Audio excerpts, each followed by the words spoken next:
Welcome to the Damascus Encounter, a program where we share and talk about conversion experiences that people have as they encountered Jesus. In the Bible, Saul met with Jesus on the road to Damascus, and that was the turning point. And for today on the program, I have a special guest in the house who will be sharing with us her Damascus experience, her encounter with Jesus, and how the turnaround came. With me in the studio today, I have Professor Clara Okoro. Professor Clara, you're welcome to the program. Thank you very much. Now, tell us a little bit, do you mind sharing your Christian upbringing and background? Thank you once again. I grew up in a Christian background, precisely of the Catholic faith. Okay. My parents were Catholics, so we are brought up in the Catholic way and under very strict supervision of the Catholic doctrine. My mother was a teacher, and of course we had infant baptism, which is the way the Catholics baptize. I didn't know when that happened. Okay. But at age 7, which the Catholics refer to as the age of reason, I had my first Holy Communion. Okay. After the first Holy Communion, at age 10, 11, I think 12, I now had confirmation, because there is the baptism first, then the first Holy Communion, then the confirmation. Okay. And at that, you're referred to as a soldier for Christ, after confirmation. Okay.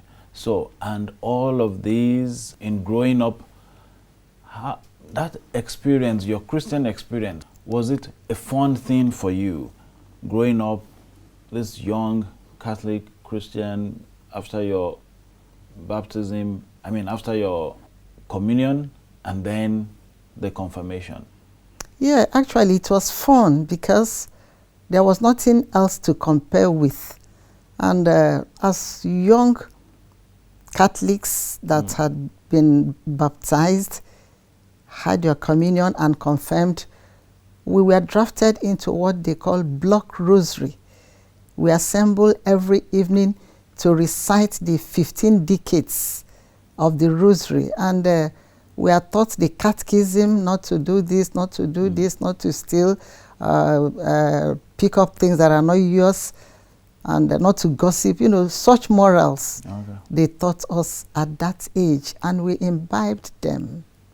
So, and this definitely must have impacted your school days as a young lady or girl growing up, going to school. Yes, it did, because my mother was a teacher, and Catholics don't believe in co-educational institutions. So my primary school was specifically for girls. St. Louis Girls Primary School in Kano, northern Nigeria. Then my secondary school was in St. Catherine's Girls Secondary School, only girls. So both primary and secondary were single-sex schools. Okay, so is that to say that if one had this Catholic education or growing up background, ideally, the ideal of the church is males go to a separate school, females also go. So there are no institutions where you have both males and females together? Well, after the primary and secondary, the tertiary you cannot control, because there are no single-sex universities or things like that.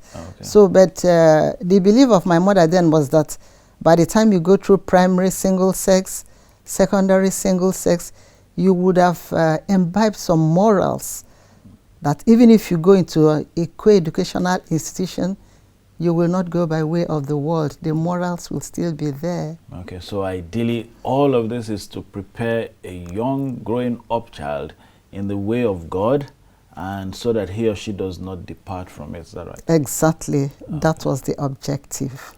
So you were Catholic, you were raised a Catholic, and you went through school, then you went to the university. You want to share a little bit what you studied at the university? I had my university education at the Ahmadu Bello University, Zaria. That was in northern Nigeria. immediately after my A-levels. Okay. After the A-levels, I got admission. We didn't do prelim. We went straight. And it was a 3-year program. And Ahmadu Bello University is a Muslim institution that also preach morals. So while in the university, girls and boys don't mix freely in ABU. So what I was taught in primary and secondary, I now met it in ABU, even though it was not a single-sex university. Okay. So it helped me so much to adapt. I adapted very fast. Okay.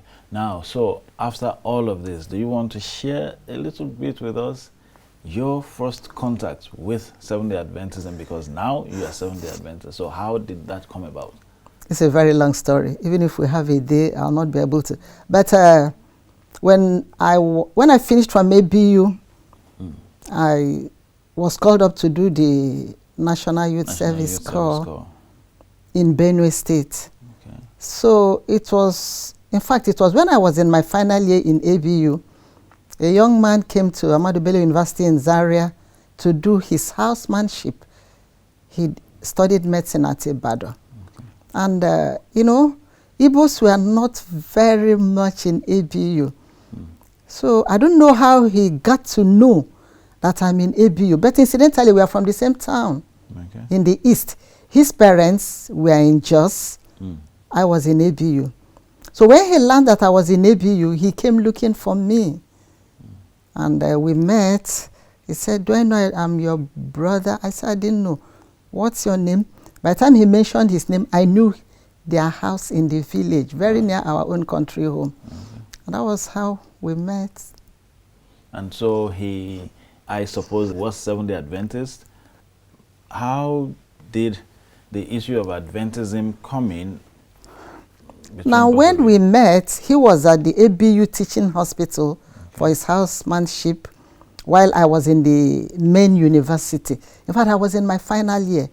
So after about a few months, he started talking about marriage. I said, no, I'm in my final year, about to write my exams.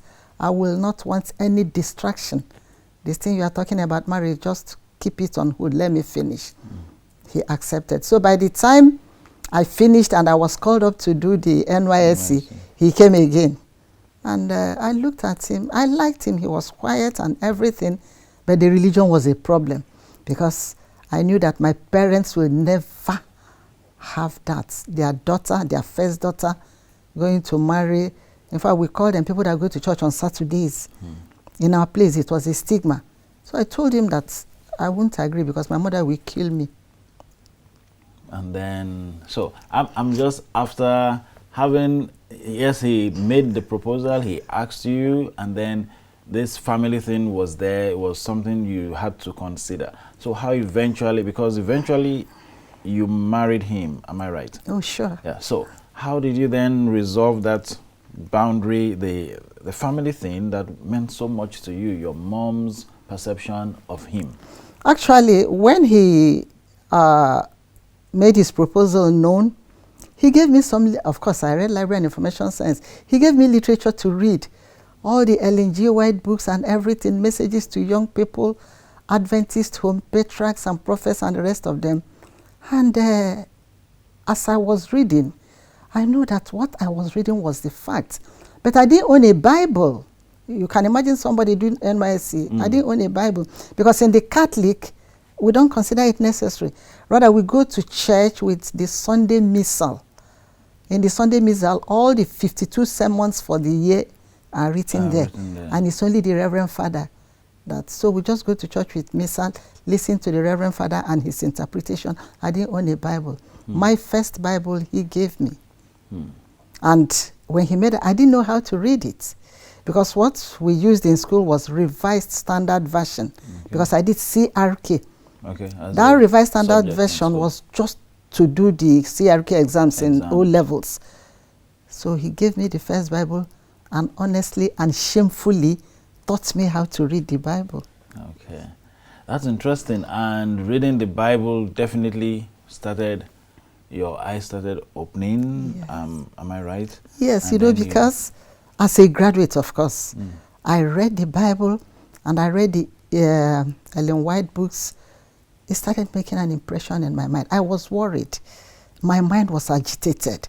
And I said, could it be that for the past 22 years, I was in the wrong place?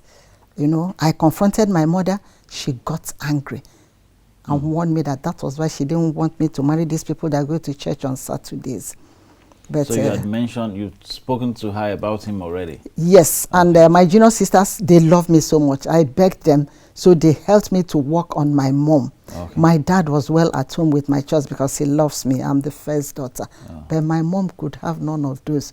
But my sisters and my father helped me to work on her. Because I said, Mom, I have seen the truth. That fourth commandment, in the Catholic, it was divided into 2, just to make it 10. I told her she didn't like it, but I'll say that I married my husband out of my own stubbornness. Because she didn't agree, but I was ready to move along with my life. That's interesting. So at the end of the day, she did give her consent to the marriage. Well, she reluctantly did because she found out that my mind was made up. But the problem now became very obvious when I was told in the SDA church in Zaria that I was going to undergo baptism. I told them that I've already been baptized in the Catholic Church. They said no, that the SDA does not accept infant baptism. As at then, there was a black American pastor. He was staying in our house in Zaria because my husband was the first elder. So he started teaching me the Bible. His name is Pastor J.D. Johnson. He's a black American. He started teaching me. It wasn't easy for me, but the Holy Spirit helped me to comprehend what he was teaching.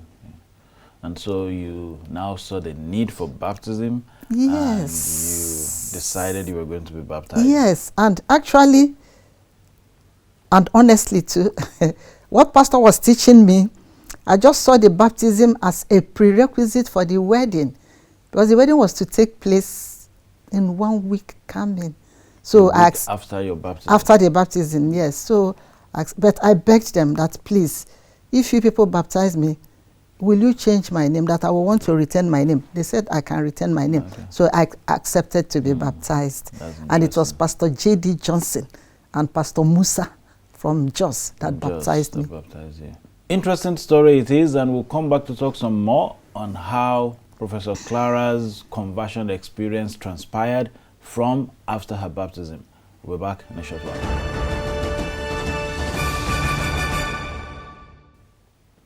Damascus Encounter is the program, and on the show today we have in the house Professor Clara Okoro, who is the university librarian for Babcock University, sharing her experience on how she became, from a Catholic background, a Seventh-day Adventist. Professor Clara, welcome back on the program. Thank you. So you now became baptized into the church and you got married to your husband, who was very instrumental to your becoming Seventh-day Adventist. Would you want to share a little bit of your experience now, getting married, now becoming a Seventh-day Adventist? Some of the differences, were there some areas of differences between your former faith and where you came into? Actually, there is a whole lot of difference. Like I mentioned earlier, it was not easy because, you know, Adventism and Catholicism are kind of opposite in everything. And having been in the Catholic Church for about 20-something years and getting married, it was not easy for me. The way of life, the dressing, the eating. In short, I realized that Adventism is a way of life. And it wasn't easy. Did you feel choked? The rules I did, because I started unlearning a lot of things we were used to in Catholic. You know, the food, there are certain things you don't have to eat. Even if you have to eat the fish, you have to look for a particular fish specific that has scales and things like that.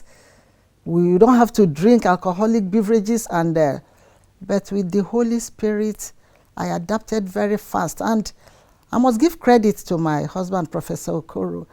He bore with me patiently, because at times I misbehave going back to Egypt, but he will keep quiet and quietly correct me. And what were some of those areas of that I misbehave, does it have to do with cooking, eating? Yes. That cause some friction. Cooking, I go and get things I feel will make the soup to be sweet. That is not Adventist compliant. Like I get crayfish, shrimps and things like that. Oh, okay. And then I found it difficult to let go of my earrings. I will get small ones, the ankle chain and everything, cutex on my nails, fingers and everything. But after some time, with the reading of E.G. White books, I felt those things are nothing. And I shed all of them off. And I realized that when I did that, I felt calm, peace. Kind of peace. Yes, I felt it, inward peace. And with him teaching me how to pray, I will kneel down and talk to God as if I'm seeing him. He taught you how to He pray? He taught me how to pray, taught me how to read the Bible. I said, because in the Catholic, we had this book we call a simple prayer book. All prayers are written in that book. Prayer when you want to go to bed, prayer when you wake up, prayer when you want to travel. So in whatever circumstance, you just speak and recite. But when I got married, he now taught me how to pray, talk to God according to how it is paining you, according to how you feel. And I started practicing that at age 20-something. It wasn't funny. But you know, I saw God answering my prayers. I was shocked, I was happy, and it so much endeared me to him till tomorrow. I don't joke with him. He brought me out of darkness, pitch darkness, into light. And I thank God for being an Adventist. Thank God for being an Adventist. Very interesting. So I'm interested some more in your husband being that patient person and who could understand for you every step of the way, even when you did things that was not Adventist compliant. Yes. Did you get to any point where you felt, maybe I shouldn't have married him, this is just too much? Yes, to be frank with you, at one time I felt bad. I said, this religion is caging me so much. But he bore with me. He didn't utter anything to make me sad. Then I will come back to myself again. In fact, when Pastor J.D. Johnson, he came on evangelism to Zaria, he was in our house. So in the evenings, he was taking me through the Bible. And at one time, he was teaching me, and he said, the Pope is a beast. I said, our Pope? Beast? That offended me. And I called my husband, I said, today, this pastor must leave this house. How dare him come to our house to call the Pope a beast? My husband told me to calm down. So in the evening, I didn't come for him to teach me anything. He now came to my room. I said, Clara, what's wrong? I said, you call the Pope a beast? He started laughing. But I read it myself. And I knew that Pastor Johnson was making no mistake. And I asked him to forgive me. And he forgave me and baptized me. And that was you understanding Revelation 13. Exactly. That is the Pope being the beast as the beast in the book of Revelation. Yes. Not beast as an animal. No. But then I didn't understand it so. Yeah. But when I now read, of course I was a graduate before I married, I read the truth. And the Holy Spirit helped me to understand. I felt bad that I embarrassed a man of God. I went to beg him. He understood and he forgave me and baptized me. Very interesting. So when you compare the faith you used to hold, that is the Catholic faith, to the Adventist faith that you came into, you know, in the African setting where we get married and then it's like practically you are married to some of your relatives. That is, they have some say, some input.